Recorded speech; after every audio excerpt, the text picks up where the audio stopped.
Grabe ka, inubos mo yung pera ko. Dami mong nirequest sa akin ngayon. First time ko lang magpa-request sa'yo. Ganun? Dahil first time. Inubos mo yung pera ko. Paano tayo niyan makakauwi? Hindi kuya, may coins ka pa sa wallet mo. Ah, may Nakita coins. ko. Oh, anong magagawa ng coins ngayon? Oh, di ba? Kala ko kakain lang tayo, magde-date lang tayo, pero nagpabili ka ng damit, nagpabili ka ng pabango, at sa pensya pa ang gustong pabango. Tapos yung request mo na clam, nasa na yun?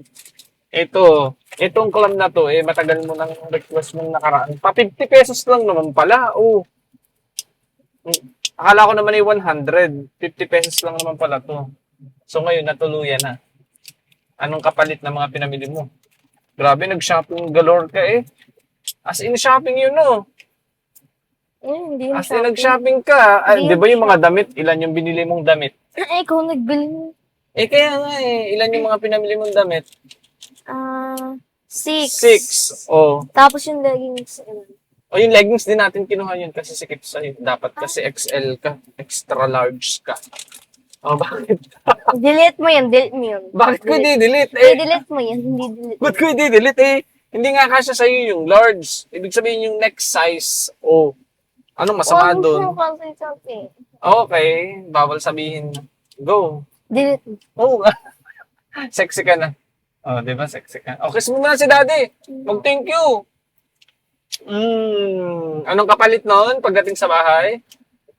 Gawa ng mga gawaing bahay. Yeah, very good. Like, anong gawaing bahay ang gagawin? Baka mahilig ka. Magwawalis, magdadayag, Yan. magsasaing, Yan. Ano pa? ayusin ng bedroom. Okay, ano pa?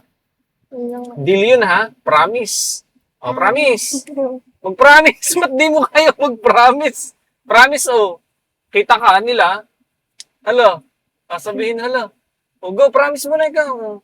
Promise, ha? Gagawin mo yan, ha?